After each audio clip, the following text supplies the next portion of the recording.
The space station Harmony glowed like a silver jewel against the darkness. Inside, Lieutenant Jack Miller straightened his formal uniform and took a deep breath. After 15 years as a Marine and 5 more as a diplomat, this was still the most important day of his career. Today, humans would meet the Valkyra for the first time. "Remember, Lieutenant, the Valkyra respects strength above all else," said Admiral Garcia through Jack's earpiece. "That's why we chose you. Your combat record speaks for itself." Jack nodded even though the Admiral couldn't see him.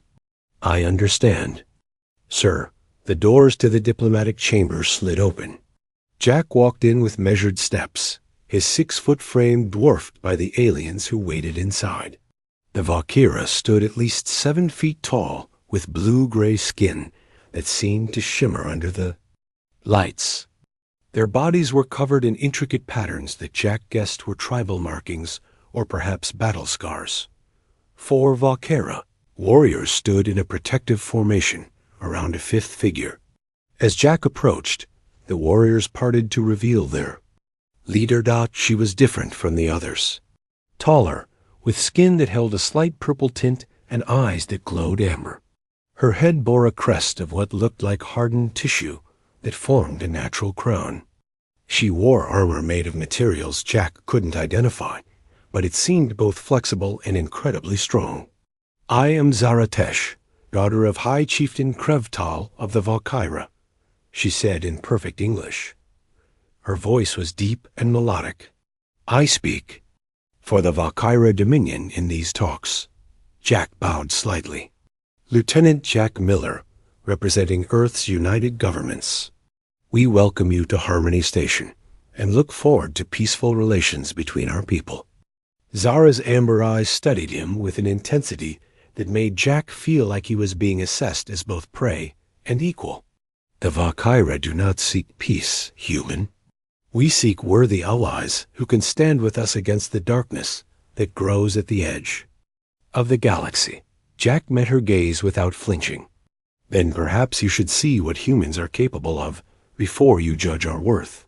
A slight tilt of her head was the only indication that his boldness had surprised her. "Perhaps we should." The diplomatic reception that followed was tense but civil. Humans from various Earth nations mingled cautiously with the Valkyra delegation. Jack noticed how the other aliens in attendance, representatives from a dozen spacefaring species, gave the Valkyra a wide berth. "They fear them," said Sam Carter, Jack's second-in-command, as he handed Jack a drink. "The Valkyra have conquered 3 systems in the last Earth decade. Everyone expected them to attack us next. No one expected them to offer an alliance." Jack watched as Zara stood apart from the others, her posture perfect, her eyes constantly scanning the room. "She doesn't look like a mindless conqueror to me. There's intelligence there, strategy."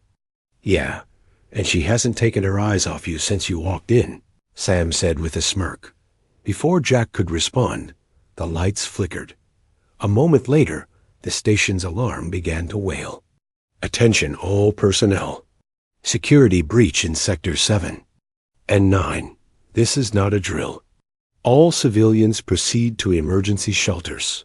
Security teams to battle stations." Jack's hand immediately went to where his sidearm would normally be, but diplomatic protocol meant he was unarmed. He saw the Valkyra warriors reach for their weapons. They had apparently been allowed to keep them. Zara barked orders in her native language, and her warriors formed a defensive perimeter around the diplomatic party. The doors to the chamber burst open. Aliens Jack recognized as Treachery insectoid creatures with forearms and chitinous armor poured through, firing energy weapons. 2 human security guards fell immediately. "Treachery Death Squad," someone shouted. "They're here to kill the ambassadors." Jack didn't hesitate. He flipped a heavy table for cover, pulling 2 civilian diplomats down behind it.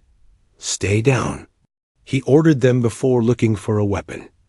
Across the room, he saw Zara engaged with 2 Treachery warriors. Despite her impressive size and obvious Strength, she was outnumbered, and a third Dreckery was moving up behind her with a blade. Jack grabbed a decorative metal staff from a fallen display and vaulted over his cover. Years of combat training took over as he sprinted across the chamber, ducking energy blasts and weaving between panicked diplomats. He reached the Dreckery assassin just as it raised its blade to strike Zara from behind. Jack swung the staff with all his strength, connecting with the creature's head. The impact produced a sickening crack, and the Dreckery dropped. Zara dispatched one of her opponents with a powerful blow from her fist, which seemed to be encased in some kind of energy field. She turned just in time to see Jack standing over the fallen Dreckery. Their eyes met for a brief moment before more attackers swarmed toward them, back to back.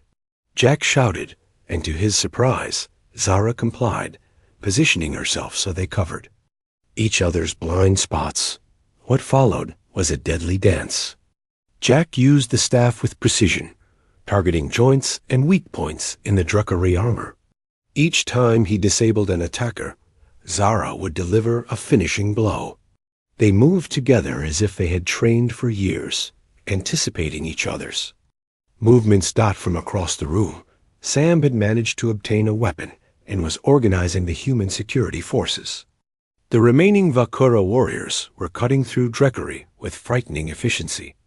A Dreckery commander, distinguishable by its red armor, targeted Jack and Zara. It fired a concentrated energy burst that Jack couldn't dodge. But before it hit him, Zara shoved him aside, taking a grazing hit across her shoulder. The wound only seemed to enrage her. She let out a battle cry that chilled Jack's blood and charged the commander, moving faster than seemed possible for her size. The Dreckery didn't stand a chance. Zara tore through its armor with her bare hands and threw the broken body across the room. The remaining attackers, seeing their leader fall, began to retreat. Within minutes, the station's security had contained the breach, and medical teams rushed in to treat the wounded. Jack helped the injured diplomat to a medic before approaching Zara, who stood examining her wounded shoulder with clinical detachment. "You need medical attention," he said, gesturing to the blue-black blood seeping from her injury. Zara looked at him with an expression he couldn't read. "You fought well, human. Most of your kind would have hidden behind cover and waited for rescue. Most of my kind haven't been Marines," Jack replied. "And I don't leave all eyes exposed, even new ones." "All eyes?" Zara's mouth formed what might have been a smile, revealing teeth that were slightly sharper than human ones. "We have not agreed to that yet. You called us unworthy before. Have we proven otherwise?" Zara studied him, her amber eyes taking in every detail of his face. "You have proven yourself interesting, Jack Miller. That is a start." Later, as the diplomatic teams regrouped and security forces interrogated a captured Dreckery, Jack noticed Zara watching him from across the room. There was something in her gaze that hadn't been there before, a spark of curiosity, perhaps even respect, and something else, something Jack couldn't identify, but that made him both uneasy and strangely exhilarated. What he didn't know was that Zara was thinking of an ancient Valkyra tradition, one where a huntress who found a worthy warrior could claim them as a mate, regardless of clan or, apparently, species. She watched the human battle, and for the first time in her 100 years of life, Zaratesh began to consider a possibility that no Valkyra had ever faced before. 3 days after the Dreckery attack, tensions on Harmony Station remained high. Jack Miller stood before the emergency council meeting, facing angry faces from both human and Valkyra representatives. "The attack happened during your welcome ceremony," said Councillor Patel, her voice sharp with accusation as she addressed the Valkyra delegation. "Our intelligence suggests the Dreckery have never attacked this far into human space before." Zaratesh rose to her full height, towering over the human representatives. "Are you suggesting we led them here? The Dreckery are our enemies as much as yours." Then why target a joint diplomatic mission? Another counselor asked. Jack stepped forward. Because someone doesn't want an alliance between humans and Valkyra. The question is, who benefits from keeping us apart? The room fell silent as they considered his words. Jack noticed Zara watching him with that same intense gaze he'd seen during the battle. The human speaks wisdom, she said finally. But words alone will not restore trust between our peoples. One of the Valkyra warriors, larger than the others with a scar running down his face, stepped forward. There is a way. The Krevda. Let the humans prove their worth. Murmurs filled the room. Jack leaned toward Sam. What's the Krevda? Trial by combat, Sam whispered back. It's how the Valkyra test potential allies. No non-Valkyra has ever completed all 7 trials. Zara turned to Jack. The Krevda would allow humans to demonstrate their strength and honor. If your champion completes the trials, we will know humans are worthy allies. The scarred warrior laughed. No human will survive past the 3rd trial. Their bodies are too weak, their spirits too soft. Jack felt a flash of anger. Before he could stop himself, he stepped forward. I'll do it. I'll be Earth's champion. The room erupted in protest from the human delegation, while the Valkyra warriors looked at Jack with new interest. Admiral Garcia pulled Jack aside. Have you lost your mind, Lieutenant? These trials were designed for beings twice your strength and 3 times your endurance. With respect, sir, we need this alliance. The Dreckery attack proves there's something bigger happening. If facing these trials gets us Valkyra support, it's worth the risk. The Admiral studied Jack's face. This isn't just about duty, is it? There's something personal here. Jack thought about Zara, about the way they had fought together, moved together. No, sir, just doing my job. Later that evening, as Jack reviewed what little information they had about the Krevda in his quarters, his door chimed. When it slid open, Zaratesh stood in the corridor, her massive frame filling the doorway. May I enter? She asked. Jack stepped aside, surprised by her visit. Of course. Zara ducked to enter the human-sized quarters. Without her formal armor, dressed only in what appeared to be a training suit, she seemed no less imposing. You volunteered. Quickly today, she said, her amber eyes studying him. Why? Jack considered his answer carefully. Your warrior was right about one thing. Words won't build trust. Actions will. Zara nodded slowly. The Krevda is not just about physical strength. Many strong warriors have failed because they lacked other qualities. What qualities? Adaptability, intelligence, the will to continue when body and mind scream for surrender. She moved closer to him. I have seen you fight, Jack Miller. You possess skill, but the trials will demand more than you can imagine. Jack met her gaze. Then help me prepare. Zara seemed surprised by his directness. That would be ... unusual. So is a human taking the Krevda, Jack countered. I think we're past usual. For the first time, Jack saw Zara smile a genuine expression that softened her fierce features. Indeed we are. Very well, I will train you. But not here. She gestured. Around the small room. Meet me in Cargo Bay 3 in 1 hour. Come alone. When Jack arrived at the cargo bay, he found it had been transformed. Training mats covered the floor, and various weapons and obstacles had been arranged around the space. Zara was waiting, now dressed in what appeared to be light combat armor. Beside her stood a case that hummed with some kind of energy. The first trial is combat, she explained without preamble. You will face a warrior of middle rank. Not our strongest, but stronger than any human. Jack nodded. How do I win? You don't, Zara said bluntly. No one expects you to defeat a Valkyra in direct combat. The goal is to last 15 minutes without yielding or losing consciousness. That's it? Just survive? For a non-Valkyra, That alone is considered impressive. She opened the case, revealing what looked like lightweight armor.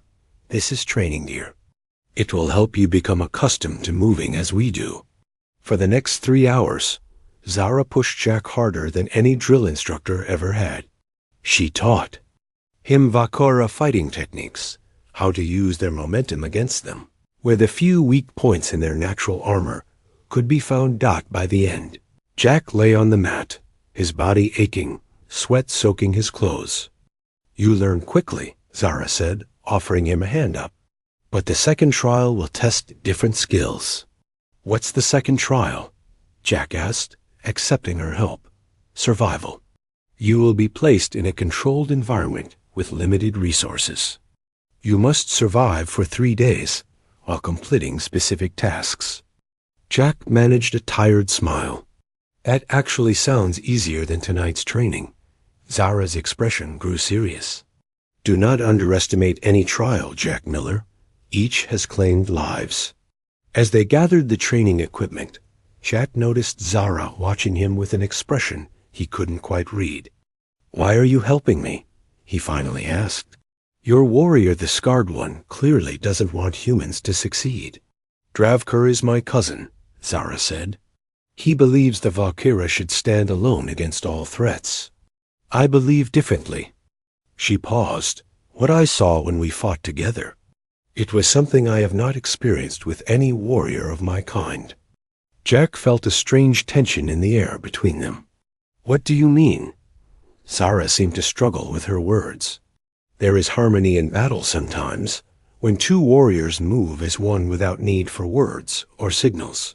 It is rare even among Valkyra, who have trained together for decades. She met his eyes. We had this harmony from the first moment. Before Jack could respond, the station's comm system chimed. Lieutenant Miller, report to Admiral Garcia immediately. Jack sighed. Duty calls. Zara nodded. Tomorrow, same time. As Jack walked toward the door, Zara called after him. Jack Miller, there is something you should know. Dravkar will not accept your success. If you progress through the trials, he will find ways to ensure you fail. Is that allowed? No, but it would be difficult to prove interference. Jack considered this. New complication. Thanks for the warning. We will continue your training tomorrow, Zara said. The Krevta begins in 1 week. We have much work to do. As Jack left, he didn't see the conflict in Zara's eyes. She touched the spot on her shoulder where she had been wounded protecting him, a wound that was already healing. By Valkyra tradition, a life debt created a bond that could not be broken. But what she felt forming between them was something more complex, something her people had no name for. She watched the door long.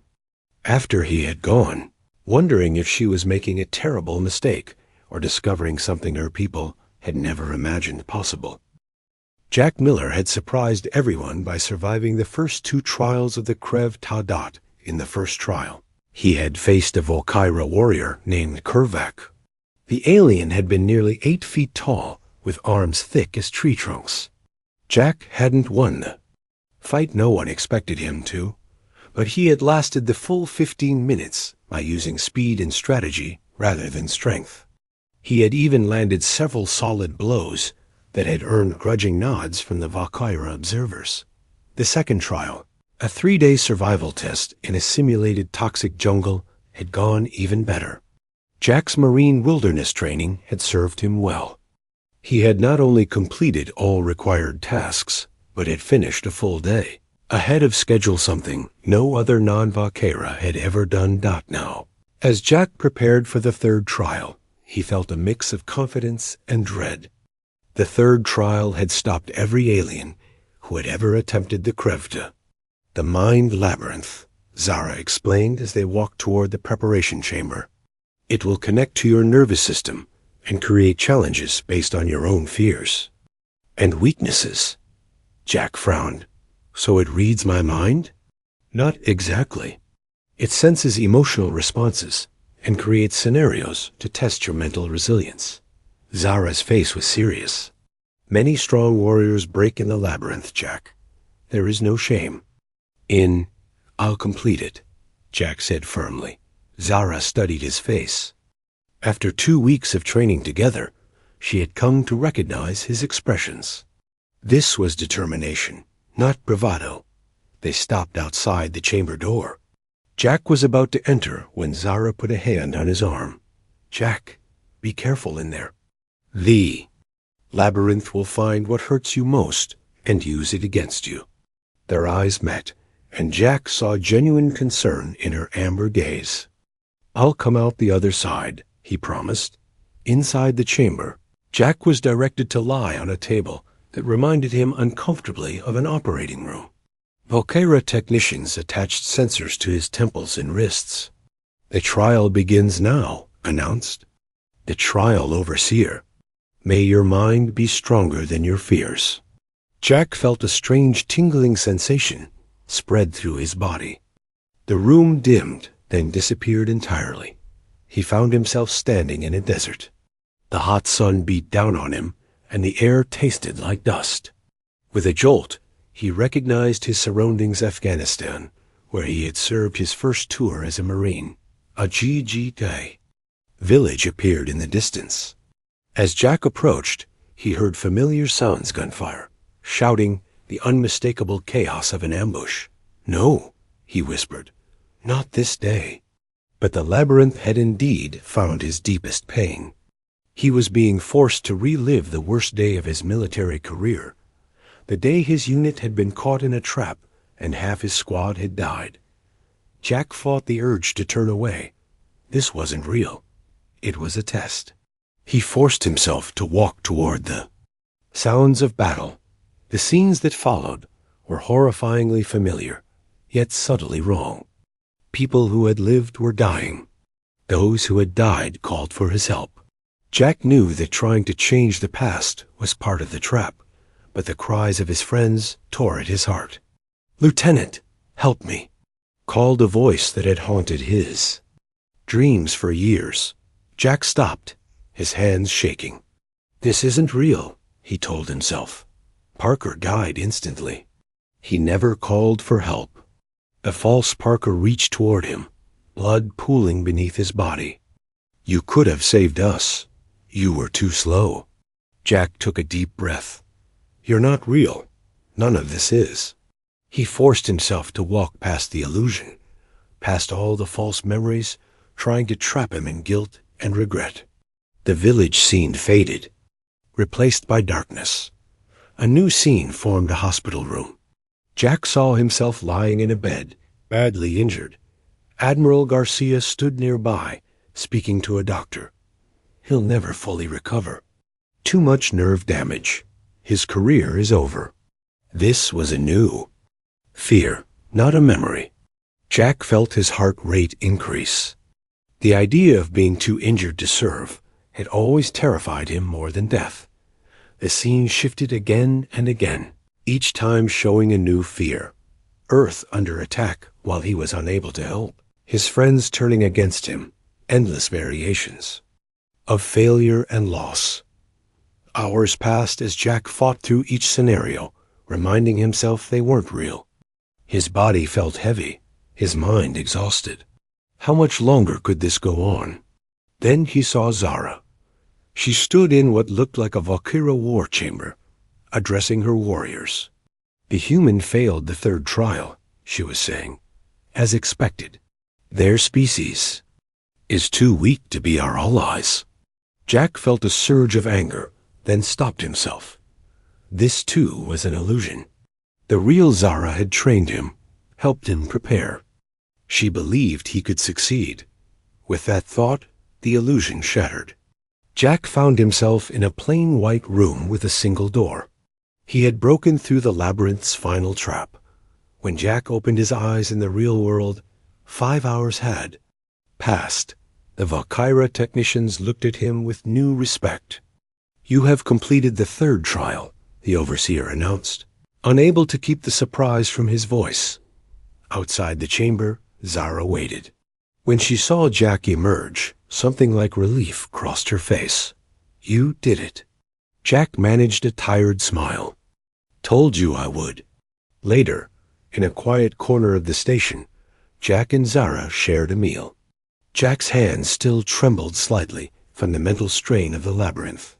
No one expected you to pass the third trial, Zara said. Dravkar is furious. What happens now? The fourth trial. Zara hesitated. It takes place on our sacred hunting moon, Kreval. You will be taken there tomorrow. Jack nodded, too tired to show concern. What will I face? The hunt.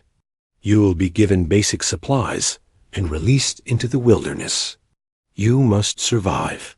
For 3 days, while Valkyra hunters track you. Do I need to evade capture the entire time? No, you only need to survive. Being captured does not mean failure, though no one has ever evaded capture for the full 3 days. Jack took a sip of water. Sounds like my kind of challenge. Zara leaned forward. Jack, I must warn you. Dravkar will be one of the hunters. After your success in the first 3 trials, he will not leave your fate to chance. You think he'll try to kill me? Not directly.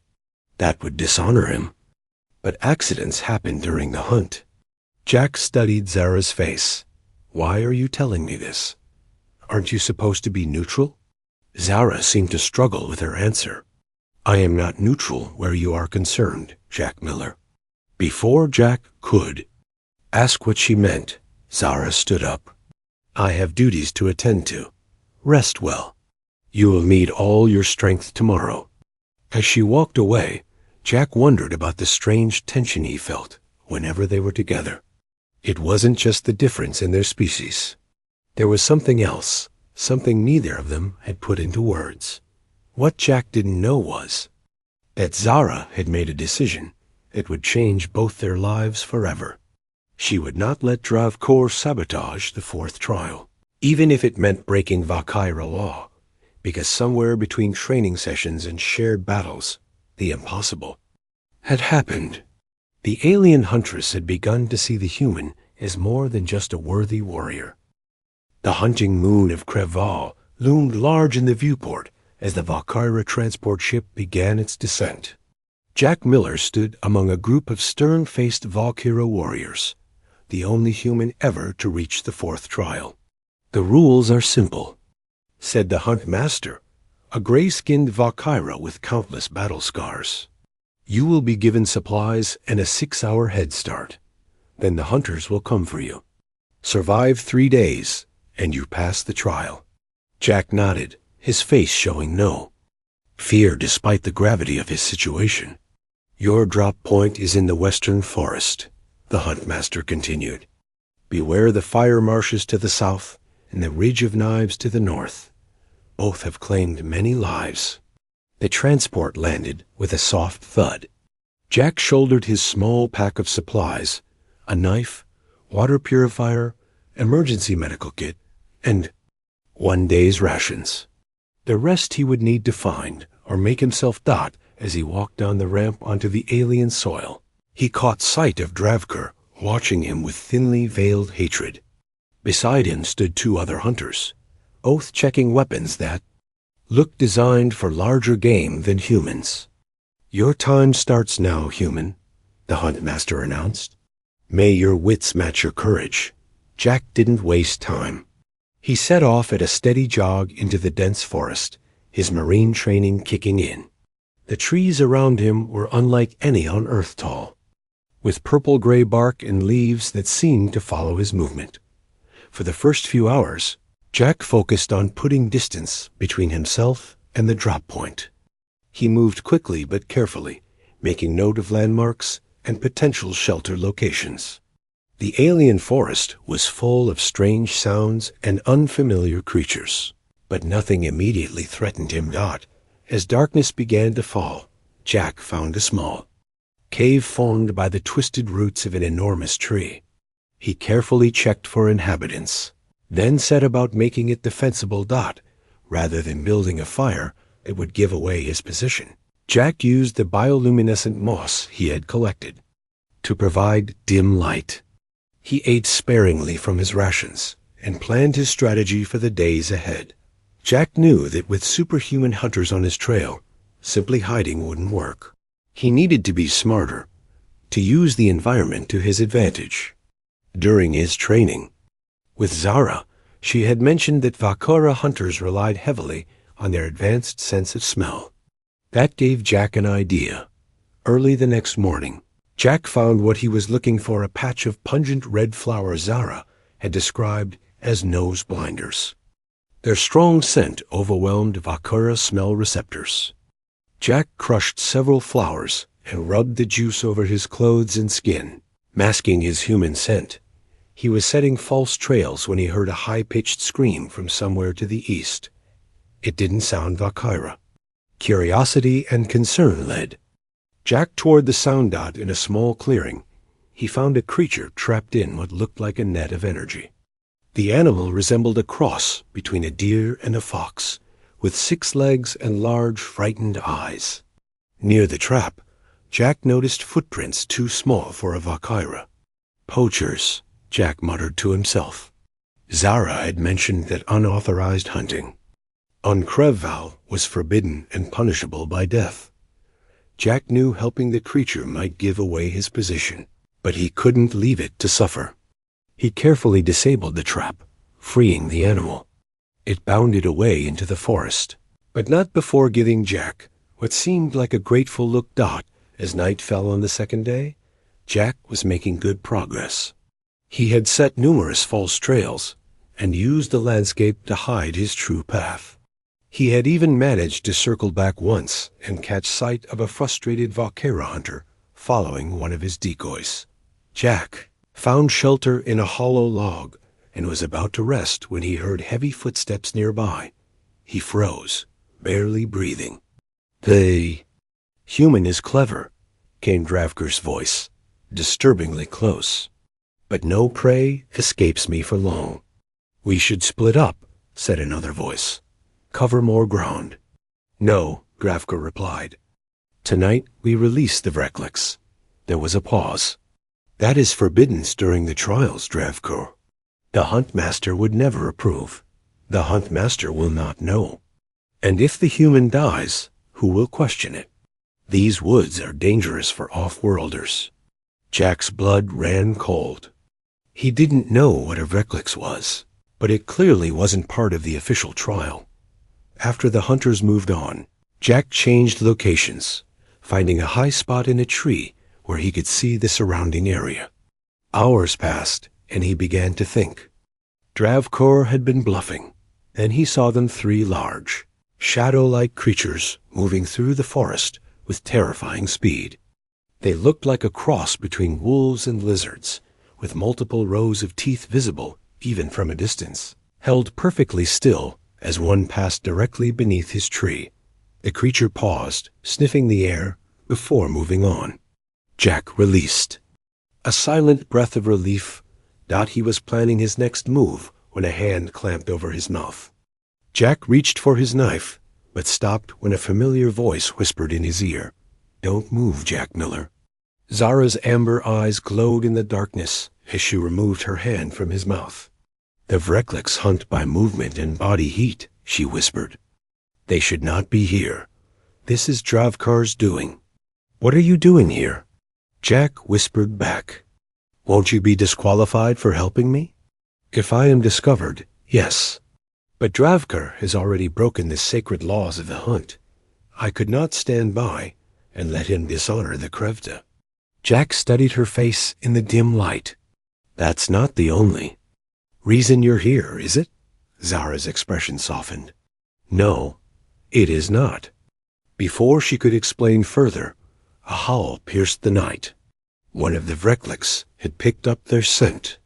"We must move," Zara said urgently. "These creatures hunt in packs. Where there is one, the others will follow." They climbed down from the tree and ran through the forest, Zara leading the way. The sounds of pursuit grew closer behind them. "There," Zara pointed to a narrow ravine ahead. "The Vreklix are too large to follow us there." They slid down into the ravine just as the first creature burst through the trees behind them. The Vreklix paced along the edge, snarling in frustration. "We're safe for now," Zara said, catching her breath. "But we cannot stay here. When dawn comes, Dravkur will check this ravine." Jack looked at her with new understanding. "You're risking everything to help me." "Why?" Zara met his gaze steadily. "Among my people, there is a tradition older than our written history. When a huntress finds a warrior worthy of respect, worthy of more than respect, she may claim that warrior as her mate." Jack's eyes widened as he realized what she was saying. "No Valkyra has ever chosen a non-Valkyra mate," Zara continued, her voice low and intense. "But no non-Valkyra has ever shown the courage and honor that you have, Jack Miller." The howls of the Vreklix filled the night around them, but in that moment, Jack barely heard them. His world had narrowed to Zara's eyes, and the impossible thing she was suggesting. "Dawn comes soon," Zara said, breaking the silence. "We should move while the Vreklix rest. The third day of your trial begins, and I intend to see you complete it, laws of my people be damned." The final day of the fourth trial dawned with purple light filtering through the strange trees of Krevval. Jack and Zara had spent the night moving carefully through the forest, avoiding both the Vreklix predators and Valkyra hunters. "We need to find evidence of what Dravkur has done," Zara said, as they paused near a stream to drink. "If we can prove he released Forbidden's predators, the High Council will have to acknowledge your trial is valid despite my interference." Jack nodded, splashing cold water on his face. Where would he have brought them from? These Vreklix creatures must have been transported somehow. Zara's eyes widened. A secondary landing area. It's used for bringing in hunting supplies, and would be far enough from the main camp to avoid detection. They changed direction, moving with purpose through the alien landscape. Jack was tired after 2 days of constant movement, but determination kept him going. He had come too far to fail now. As they approached a small clearing with signs of recent ship activity, Zara suddenly pulled Jack down behind a fallen tree. "Dravkur," she whispered. Through the foliage, they could see Zara's cousin and 2 other Volkyra warriors standing near a small transport ship. Between them was a cage containing another Vreklix, this one larger than the others they had seen. "The Alpha," Zara breathed. "They're saving the pack leader for the final hunt." Jack studied the scene, forming a plan. "We need to document this somehow." Zara touched a small device on her wrist. "My communicator can record images, but we need to get closer." They circled the clearing, using the dense underbrush for cover. When they were positioned directly across from the ship, Zara raised her wrist and activated her communicator. "I need to get a clear image of the cage and Dravkur." "Together," she whispered. Just as she was about to take the image, Jack heard a low growl behind them. He turned slowly to see one of the Vreklix, its razor teeth bared in a silent snarl. "Zara," Jack whispered, not taking his eyes off the creature. "Don't move." The Vreklix tensed, preparing to pounce. In that moment, Jack made his decision. He shoved Zara toward the clearing and rolled in the opposite direction. The Vreklix leaped after him, its massive body crashing through the underbrush. "Jack!" Zara cried out, giving away her position. Dravkur and the other hunters turned instantly, weapons raised. "Zara Tesh, what are you doing here?" Jack didn't hear her response. He was too busy staying ahead of the Vreklix's snapping jaws. He sprinted through the forest, leaping over fallen logs and ducking under low branches. The creature was fast, but Jack was smaller and more agile. He led the predator in a wide circle, hoping to lose it in the dense forest. Instead, he found himself back at the clearing, now the center of a tense confrontation. Zara stood proud and defiant before Dravkur and his hunters. "You have broken the sacred laws of the Krevda," she was saying. "Releasing Vreklix during a trial is forbidden." Dravkur's face twisted with rage. "And you have interfered with the hunt," You are not above our laws, daughter of the High Chieftain. Jack emerged from the trees, Evreklix still in pursuit. Dravkur smiled cruelly when he saw Jack's predicament. It seems the human's trial will end here after all, he said, making no move to help. Jack backed toward the cage holding the Alpha Vreklix. In a split-second decision, he grabbed the release mechanism and pulled it open. The Alpha burst from the cage with a terrifying roar. The pursuing Vreklix immediately stopped chasing Jack and cowered before its leader. Then, instead of attacking Jack or Zara, the Alpha turned on Dravkur and the other hunters. Chaos erupted. The Valkyra warriors fired their weapons at the creatures, while Jack ran to Zara's side. "We need to call for extraction," he shouted over the noise of the battle. Zara activated her communicator. "Huntmaster, this is Zaratesh. Emergency at the secondary landing zone. Vreklix attack." In the midst of the fight, Dravkur was knocked to the ground by the Alpha. As the creature prepared to deliver a killing blow, Jack grabbed a fallen weapon and fired, stunning the beast. Dravkur looked up in shock as Jack offered him a hand. "Why would you save me, human?" "Because that's what all eyes do," Jack replied simply. Within minutes, Valkyra ships appeared overhead. Huntmaster and his security team quickly secured the area, capturing the Vreklix and separating the combatants. "What is the meaning of this?" the Huntmaster demanded, looking from Dravkur to Zara to Jack. Zara stepped forward. Dravkur released Vreklix to hunt the human, breaking the sacred laws of the Krevta. "And you entered the hunting grounds during a trial," Dravkur shot back.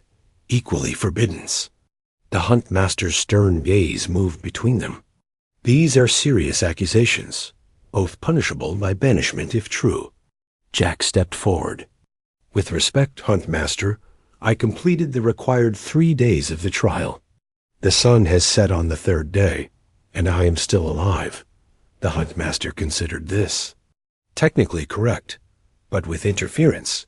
I have evidence of Dravkur's actions," Zara interrupted, showing the images on her communicator.